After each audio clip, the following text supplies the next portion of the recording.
Politics is changing fast and every decision shapes our future. In today's video, we're breaking down the latest headlines, the key players, and what it all means for you. Whether you're here to stay informed or spark debate, you're in the right place. Let's get into it. A federal judge on Monday questioned the Trump administration regarding the leadership and legal authority of the U.S. Department of Government Efficiency Service, an entity linked to billionaire Elon Musk. During a nearly 3-hour hearing in Washington, District Judge Colleen Collar-Catelli voiced concerns that DOGE might be operating in an unconstitutional manner. The lawsuit under discussion involved DOGE's access to the Treasury Department's highly sensitive financial systems, which oversee trillions of dollars in government transactions. Collar-Catelli, a Clinton-era appointee, did not issue an immediate ruling but repeatedly criticized the Justice Department for failing to clarify who officially oversees DOGE. The agency has been aggressively working to reduce government spending and terminate federal employees, raising concerns about its legitimacy and oversight. Among the evidence she cited was Trump's recent speech at a financial conference in Miami where he declared, "I put a man named Elon Musk in charge of DOGE." These remarks, along with Musk's increasing involvement in federal cost-cutting initiatives, have raised legal questions about the billionaire's influence over an agency that lacks clear congressional oversight. The case could have broader implications for the Trump administration's restructuring of federal agencies and the legal boundaries of executive authority. If the court finds DOGE's leadership structure unconstitutional, it may force the administration to reevaluate the agency's role and Musk's involvement. The judge is expected to issue a ruling in the coming weeks, which could determine the future of DOGE and its aggressive efforts to overhaul government spending. President Donald Trump defended his cabinet's decision to ignore Elon Musk's directive requiring federal employees to submit 5 accomplishments from the past week or face termination. However, Trump added uncertainty by suggesting that non-compliance could still lead to employees being fired or semi-fired. Musk later reinforced his original stance, insisting that failure to respond would be treated as resignation, deepening confusion within federal agencies. The directive issued by the Office of Personnel Management set a Monday night deadline, causing anxiety, particularly in national security circles, where officials feared compromising sensitive information. The conflicting guidance underscored growing tensions within the Trump administration over Musk's influence. While some officials support his push to cut government spending and reduce bureaucracy, others are uneasy about the sweeping authority he wields. A senior administration insider noted that Chief of Staff Susie Wiles values teamwork, which contrasts with Musk's unilateral approach. The White House's decision to allow departments flexibility in handling Musk's directive highlights a disconnect between Trump and the billionaire entrepreneur. Musk's rapid and aggressive government reform efforts have unsettled Washington, sometimes appearing to outpace even the president's agenda. Despite these differences, Trump continues to support both Musk and his cabinet, seeking to maintain unity in his second term while avoiding the internal conflicts that plagued his first administration. Elon Musk, appointed by President Donald Trump to lead efforts against government waste, reiterated his threat to fire federal employees who failed to justify their jobs, despite the Trump administration stating they were not obligated to respond. On Monday, the U.S. agency overseeing federal workers clarified that employees could ignore Musk's weekend email demanding a summary of their work under the threat of termination. The directive caused widespread confusion and raised doubts about Musk's actual authority within the administration. As the deadline approached, Musk acknowledged the resistance but stood firm. He defended the email as a simple request, stating, "The standard for passing the test was to type some words and press send." Yet so many failed even that inane test, urged on in some cases by their managers.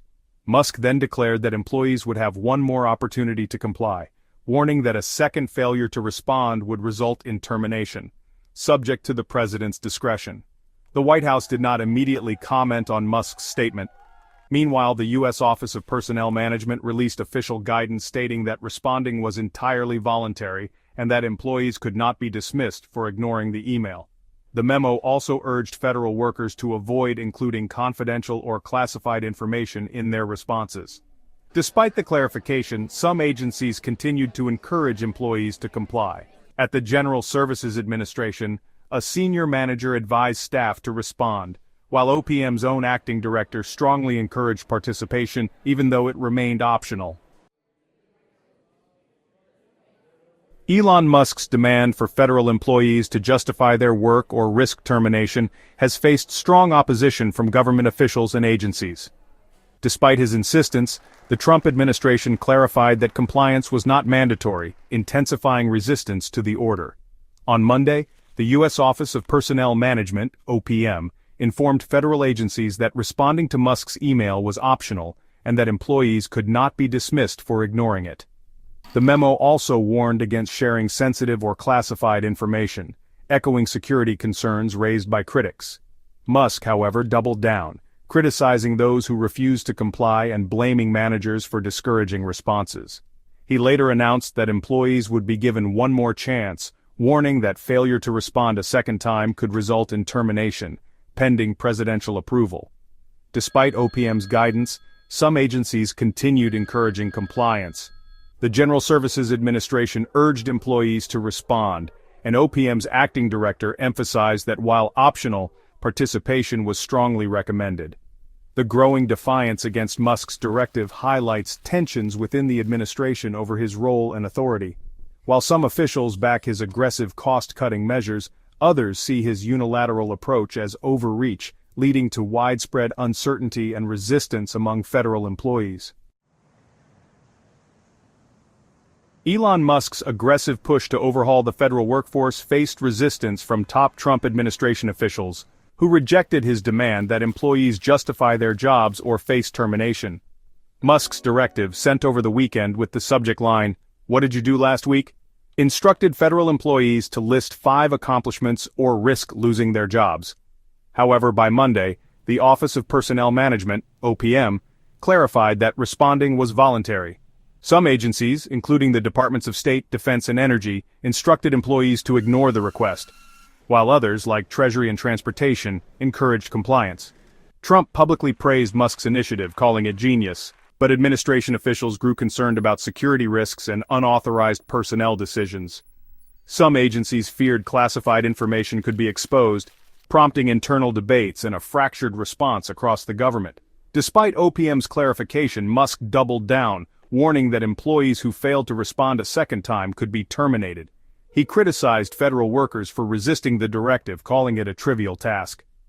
The pushback marked a rare break within Trump's administration, which has largely supported Musk's efforts to streamline the government. The controversy comes just days before Trump's first full cabinet meeting, highlighting tensions over Musk's growing influence in the federal bureaucracy. The U.S. Office of Personnel Management, OPM, is rapidly shutting down departments and cutting staff, setting a precedent for a second wave of mass layoffs across the federal government, according to sources familiar with the matter. OPM, which manages personnel data for millions of federal employees, has eliminated its 40-member procurement team and significantly reduced its workforce overseeing sensitive employee information. Sources indicate that these cuts will serve as a model for further downsizing efforts led by Elon Musk's Department of Government Efficiency, DOGE. While previous government layoffs primarily targeted probationary employees and voluntary departures, reducing the workforce by 95,000 so far, the next phase could involve hundreds of thousands more career employees. OPM has already let go about 50 workers through reductions in force, RIFs, a formal process for downsizing career staff. Typically, RIFs require lengthy justification and notice periods, but OPM is moving at an unprecedented pace. Some laid-off employees were locked out of their systems and placed on paid administrative leave for 60 days. The agency's swift actions are intended to demonstrate how other departments can implement similar cuts. Other agencies, such as the General Services Administration, have also begun notifying staff of upcoming RIFs. Meanwhile, a recent executive order from President Donald Trump mandates agencies to fire 4 employees for every new hire, reinforcing Musk's push to significantly shrink the federal workforce. In addition to procurement and employee data teams, OPM has dissolved its communications division and significantly reduced its diversity, equity, and inclusion staff. The cuts align with Trump and Musk's broader agenda to reduce government spending and streamline operations. Former President Donald Trump on Monday reiterated his support for the Keystone XL Pipeline, vowing swift regulatory approvals for its construction if returned to office. The project, initially proposed in 2008 to transport crude oil from Canada's oil sands to U.S. refineries, was halted in 2021 after President Joe Biden revoked a critical permit, prompting TC Energy Corp to cancel it. In a social media post, Trump urged the pipeline's previous developers to come back to America, assuring them of streamlined approvals and an expedited start. The Trump administration is very different. Easy approvals, almost immediate start. If not them, perhaps another pipeline company. "We want the Keystone XL Pipeline built," he wrote. Trump did not specify a company by name.